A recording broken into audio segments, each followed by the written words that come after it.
And this is Keith Braithwaite, Douglas, Washington, KAZI 88.7 FM. And we're going to go to the Facebook page, right? And those of you who want to see us online, certainly want to see our guest. I'm telling you, you may not want to see us, but you'll certainly see our guest. Yeah, and she is definitely going to be a better sight for sore eyes than you and I. But we will enjoy hearing about not only her training.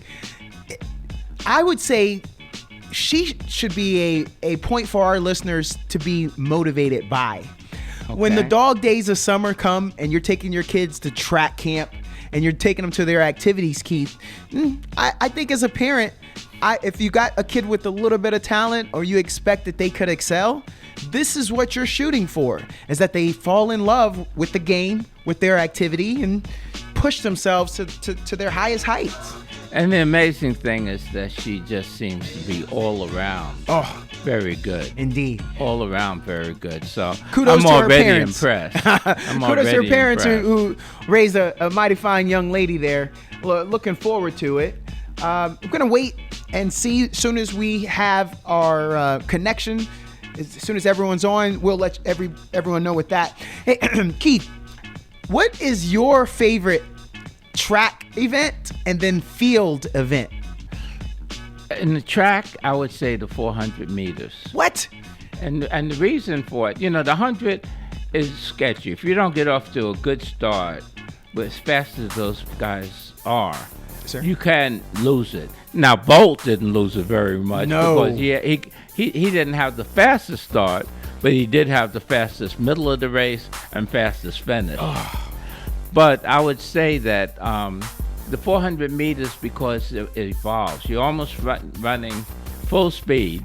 That is for 400 meters, and so the start is not important, but the endurance. It takes endurance, it takes speed, and it takes guts. That's a great segue. Taking speed. We have a lady celebrating 110 years. There's an elephant. Elephants aren't known for speed. I don't know how an elephant could do that. What do you say there? Jada Branch, live, KAZI Fans View. So thanks for joining us. So nice to meet you, Jada. Thanks so much for having me. We're looking up because we have a huge monitor. So just so we're seeing you in all your glory over there. So, thank you. Jada, I want to jump in because we want to take this time. We're going to take some callers if you're still flexible for that.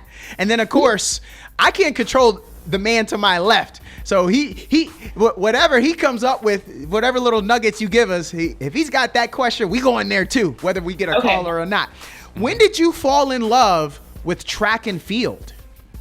Honestly, I keep falling in love with it again every chance that I possibly can get. I think I'm constantly falling in love with it, but I will say that the love started to spark a little bit more going into my sophomore year in high school. And that was like the moment where I realized that, you know what, I can be something special here. I don't know in what exactly, but there's something special here, and I just want to see where it goes.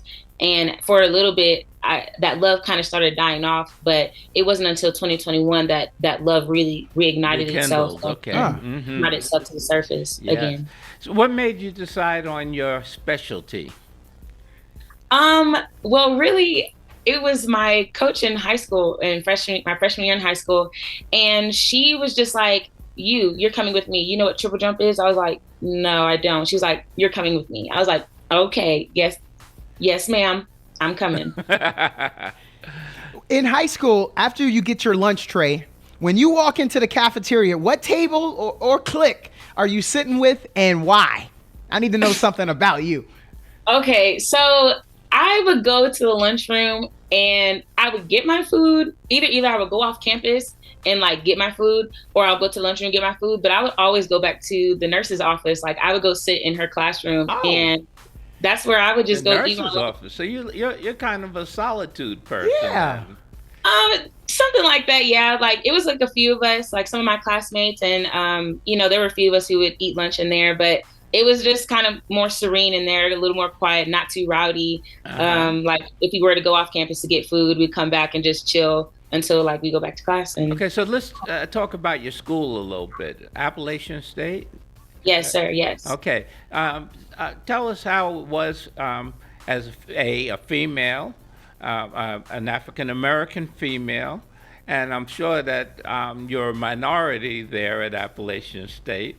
Yes, sir. How did that work for you, or how does that work for you? So, App State is not my first university that I was at. I was at a school in Louisiana, which was a little bit more diverse than App State, as far as like the saturation when it came to Black bodies, Black students. And so I've only been at App State for 2 years. So, but in those 2 years, I did kind of see like, where I really was falling in the minority. And it didn't necessarily have that big of an effect on me because I was there for a short period of time compared to my previous university. But I mean, I guess just because my time is so short and limited, I didn't have or experience any kind of anything that kind of stuck out as far as like, being the minority, being a Black woman on campus. But there are some things that, can be better, could be better. And, I hope to see a change or some kind of someone to introduce something at the university that could potentially bring in more Black faces, whether male or female, that could diversify the school a little bit more and make it feel a little bit more welcoming for. First of all, I heard about your academic credentials and whatnot. And so you are certainly a great role model for people to say, hey, we can take a chance on this minority student or these. Yes. Okay. And I think also probably being an athlete has helped you out somewhat because you do have a built-in network of people that you can lean on. Would you say that's the case? I would say that's the case. Being a student athlete on the collegiate level is definitely a privilege because there's only a small percentage of us who actually get the opportunity to go, whether it's on scholarship or not. It's truly a privilege, and to have access to those resources and to be blessed enough to get your education paid for. It's pertinent for us to really take advantage of our resources, and while taking advantage of those resources is also important for us to try and use our resources to help other students, our friends who are non-athletes who don't have those same privileges or who aren't knowledgeable of the resources that are available to them on campus or whatever. It's part of our job to also kind of take advantage of that and also help them see that option for themselves. Okay, so you do a little mentoring also then, you're saying. Yeah. I got a fun one here. When did you become the best track athlete in your family? And this is a two-part. How did the incumbent take it at that time? Okay, so I have 3 other siblings, so there's 4 of us. I'm the middle child. And, I'm the sports one. My older sister, she's the thespian, but she did dibble and dabble in track and field in high school. She was truly most unathletic. And I think I became the best one my very first year. It didn't take much for me to be the best. Okay, now how many boys, how many girls are with your siblings? Yeah, so I have 2 sisters and 1 brother. So it's my older sister, then it's me, my little brother, who's 2 years younger than me, and then my little sister, who is about to be 14, I think. Okay, so you're the middle sister then. That's what you were saying. That's what I was looking for. Okay, yes. Great. What inspires you in your training day after day? I mean, what kept you going forward? Just my burning desire to, one, be successful and great, but just to see progression. My goal in sports has always been to make the U.S. Olympic team, or just to go to Olympics. 2024, right? And so I started off wanting to play basketball, but they said I was too young. So I ended up going to Pee Wee soccer. And then while I was doing Pee Wee soccer, I discovered gymnastics. So I was a gymnast for about 12 years. Wow. And while I was a gymnast, I was like, yeah, I'm going to go to this school. I went to camps and everything. I was going to go to this school, be coached under this coach, and I'm going to go to these Olympics. And at some point, the course shifted itself, and that's when you got into track and field. Now, how tall are you, Brianna? I'm 5'7.5". Okay, that would be pretty tall for a gymnast, right? Yes, sir. Very tall. They always had to adjust like the equipment and stuff for me. So they didn't want you there. It's like, oh, here come Branch. All right, hold on. We gotta do some adjustments. Yeah, for sure. I'm a little curious. Do you listen to music when you're doing your workouts? And who are you listening to currently? I do listen to music. Am I the one on the aux? Not always. But I love a wide range of music. If my coach is on the aux, it's usually like, late 90s, old R&B, old hip hop. Yo, that's our genre. She really good. Yeah. Okay. Good enough. Yeah. That's what we do. That's what we at. Yeah. Right? And mine is real old. Yeah. So it varies from like, old 90s, 80s R&B hip hop to modern day music. And when it comes to meet days and stuff, I always start off with devotion, and I always start with my gospel and my worship music. And then as the time gets closer to me having to get to the track and being at the track, that's when I gotta like switch it up and get my I gotta put my hype music on. That's what Get your adrenaline flowing there, right? Church music. I'm a preacher's kid, and I'm telling you, I know the value. Did you hear that new track by Pharrell, Joy? It dropped recently. What are your thoughts? I feel like I do. I have a whole playlist called Joy with like all the songs that start with Joy. Yeah, he put it down. So I'll put you onto that one. So when did you know that you were good enough to compete in college? When did that happen? When did I know I was good enough to compete? I feel like I've just always felt like I was good enough to compete on the collegiate level. I like that answer. Yeah. When I was in gymnastics, like I was like, oh yeah, I'm going to go to this coach. I'm going to go to this school. And I just think I've always known that like I could compete at that caliber with those high caliber athletes because I am a high caliber competitive athlete. Very good. I like the attitude. Yeah. Jada ain't messing around. What would your peers say about you to describe you? And it could be competitors, it could be teammates, but like, what are other people saying about Jada Branch? I don't necessarily like. I know what they would say about me. That's what we want to know. Hard worker. I have great work ethic. And a lot of my teammates, they're like my really close friends. Like I know they're gonna be family. Like they're gonna be like aunts and uncles of my children and stuff. But they would definitely say I'm a very fun individual, very funny, very serious when I have to be serious, but a hard worker nonetheless. And and I would like to hope that they would think I'm an inspiration, but I don't really talk about myself. I don't know. Allow us to do that for you. That's what we're here for, and we do appreciate you coming to join us. I had wanted to ask her something. You're in the triple jump, right? Yes, sir. Now, I've always been curious about what makes a person do the triple jump versus the long jump. The triple jump is quite technical, I think. You just don't run down the runway and then jump. I mean, you have to hit that board. You have to hop.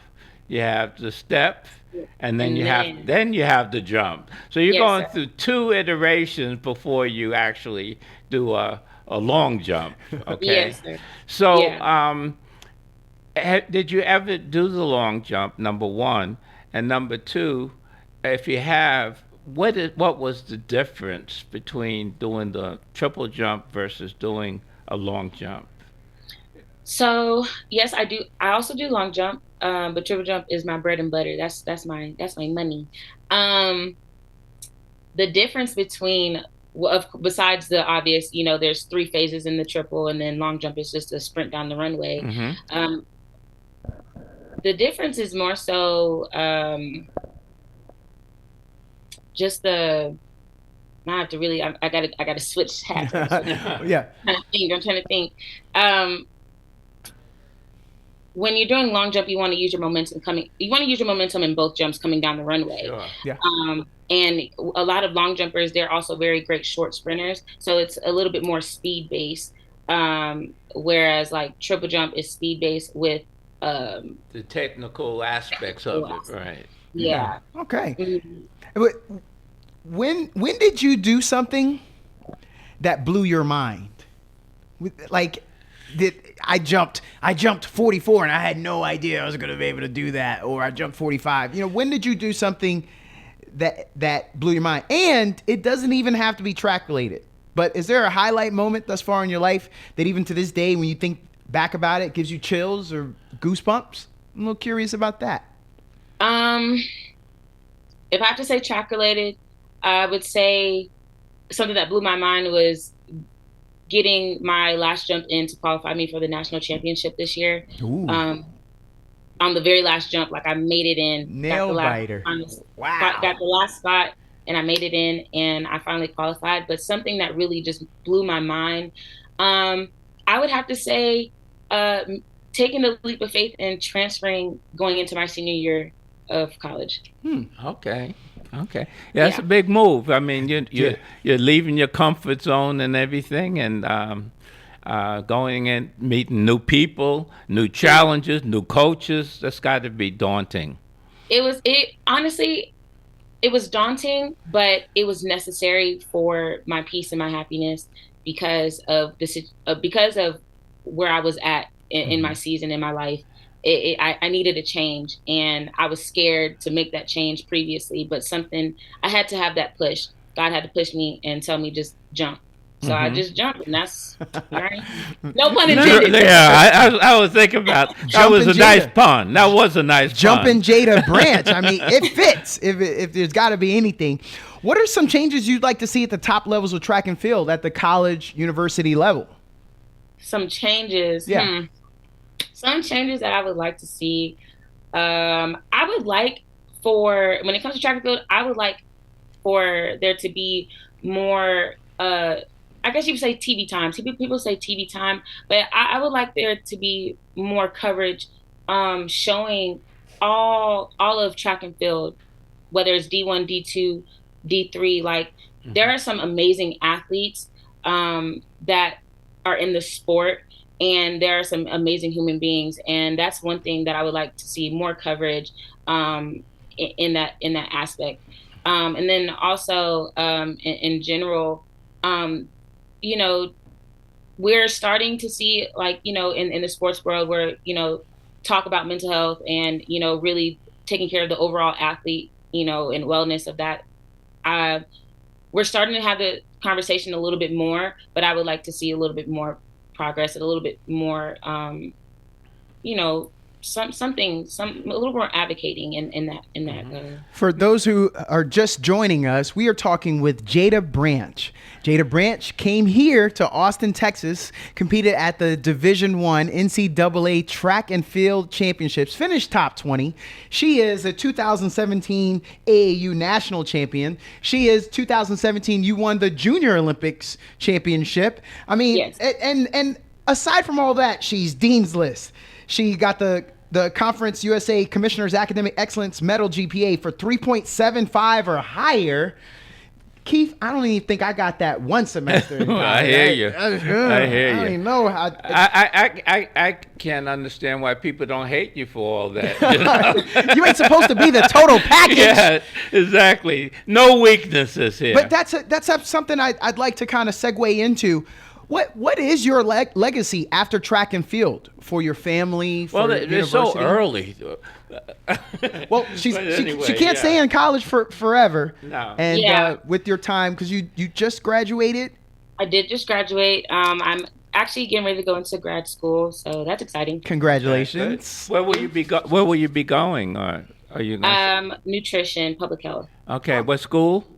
App State. Oh, you're going to stay at App State. Okay, cool. Yes. Very nice. But I do plan on later going back to go get my master's in sports psychology. So.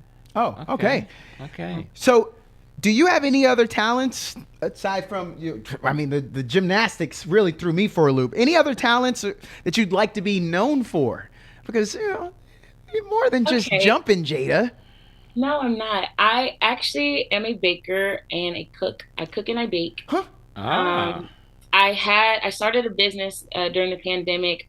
I haven't got it gotten my LLC yet, but I do make cookies and cakes, and I had a little side hustle going where I would do like Sunday dinners. And if you ask any of my old friends and teammates in Louisiana, they knew I threw down. Hey, Louisiana is known for throwing if down. You could burn too. in Louisiana, then you doing some things if they Indeed. do that. Who do you admire and why? Who do I admire? Is there a certain like sports, or it could be anywhere? No, anything. Where do you pull that admiration from? Who do I admire? I'll do both. So I really admire my parents, my mom and my dad, Olivia and Timothy Branch. You said Olivia and Timothy? Yes. Let's put that name out there. Shouts to Olivia and Timothy. For an excellent job. I mean, right? This is exactly what we are all shooting for, right? Like, if your Exactly. seed turns into this, you ain't complaining. Oh, no. I would have been happy if she just would have been the book smart part. But when you top 20 in the nation, and we talking national champion, junior Olympic champion, come on. At this point, Okay. Timothy and Olivia, right? They've done a great job. I might be hating on them at this point. They showing off right now with this one. They showing off with her. Yeah, I admire my parents because they are two of the most resilient people that I know. Just knowing a little bit of their story and how they raised me and my siblings, I can only hope to be a fraction of the people that they are, or better, truly. And the other person that I admire the most in my sport would have to be Couture Orji. She's an Olympic jumper, triple jumper, and I've met her on multiple occasions. I actually competed with her this past weekend in Oregon and Eugene, and I didn't get a chance to talk to her, but she's always been the one athlete or in triple jump or just in track and field that I've always watched. I've always tried to mimic, and I really enjoy watching and studying her craft and her art, which is also my craft and my art as well. And seeing her still doing it for so long is really inspiring, despite the result or anything. So yeah. Can we back up? You said you were in Eugene, Oregon. What were you doing there? Our listeners would like to know what you were just doing and the result. I was competing at the national championship, and I ended up finishing top 10 for that. Wait, so, what? You see what I'm saying? That is humble, right? Amazing. Yeah, she buried it. I bet if we would have asked, we should have had her parents on the line, because I bet something tells me Olivia would still be talking. See how she's done right now? Olivia would still be talking, telling us all the people she done whipped up on. Mama Branch probably wouldn't be playing with that there. No, they really wouldn't. Like I said, I'm a humble brag. Nothing wrong. That's a good attribute. It's good. Very much so. What are your top 5 track athletes, dead or alive? Top 5. Top 5. Okay, you got to throw Flojo in there. Kenny Harris, the triple jumper. Of course, Couture Orji, Ariram. Who else? There's some new people, like some fresher faces. Okay. I would say Tara Davis, just because of her spirit. She's just so lively. And then number 5. Who can I say? Number 5. I'll say Sha'Carri Richardson. Oh, okay. And I like that style. I like her style too. We just have a couple more minutes. I got just a couple more questions. Who in track and field right now would you like to work out with? Oh, of course, Couture Orji. Okay. Now, the Olympics come up, in 24, right? Yes. So what is your schedule? Are you aiming for this Olympics, or are you saying, well, I'll wait to 28, or I'll wait to the World Games? Where's your head at in terms of the near future and beyond? The goal since age 5 has always been the Olympics, regardless of the sport. So I'm going to keep going till I can't keep going no more. So I will be starting my training for this upcoming Olympics in a couple of months. And I'm going to see how far I can go, whether it's 2024, the World Championships, or 2028. Until God says you need to sit your tail down somewhere and rest, I'm gonna keep going if it's in his will for my life. So now, do you get invitations to these track meets so that you can build up your resume? Well, considering that I've only been competing collegiately, I haven't had the opportunity to experience getting an invitation to compete in a couple higher professional meets. Hmm. But I do hope that in this upcoming like indoor season and outdoor season that I get the opportunity, or someone has noticed me enough to extend the hand to come out and compete. So that would be really exciting. So yeah. Yeah. So we brought you in. Those who may not have caught the inside joke, she's a member of a sorority, and they've celebrated 110 years. What would that sorority be? The most devastating. Oh. The most devastating. Excuse me. Devastating. Most devastating. Devastating. Sorority of Delta Sigma Theta Sorority Incorporated. Okay, I have Like a you daughter did. that's a Delta. There it Oh, is. she saw the light. Well, hey, how do we find you on social media? On social media, you can find me on Instagram at Jada_Sinclair. So that's JADA_SINCLAIR. I am on Facebook, but I'm not active on Facebook, so that's null and void. Just today, But, right? You're doing it. yeah. Doing us. Yeah. Well, hey, it's a With the Zoom. pleasure. This was incredible. Thank you for joining us, Jada. And if you ever get the opportunity again, stop by, and maybe that time, even if it's virtual again, let us see some of that cooking. Since clearly you ain't eating none of it. You know what? I got a little time on my hand. I think it's time for me to go on vacation anyway. So I might take a little stop. I'll think about taking a little stop by the studio and dropping off a couple of plates. Capital Oh, City, yeah. Capital City. I like that move. I like that move. Yeah. Culinary skills are always appreciated. Yeah. Jada Branch, thank you very much, and good luck. She just had a top 10 finish at the national championship in triple jump, ladies and gentlemen.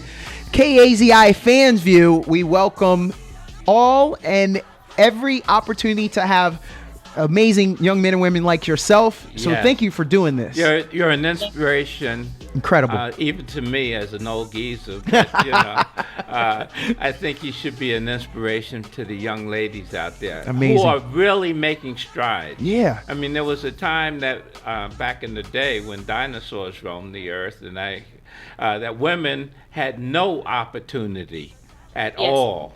And finally, when they got, Title IX? Yes, sir. Title IX came in.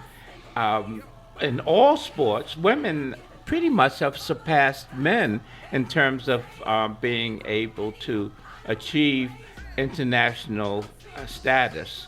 So good for you. You're born at the right time, and hopefully you propel it even forward to people coming up like yourself. And Jada, as we wrap up here, we're gonna take you out to that song by Pharrell, because Jay Hunt over there on the board, he's not the Jada, but he starts with a J. He's not a jumper either, but he's good on that board. We don't know that. He's good on that board. We don't know that.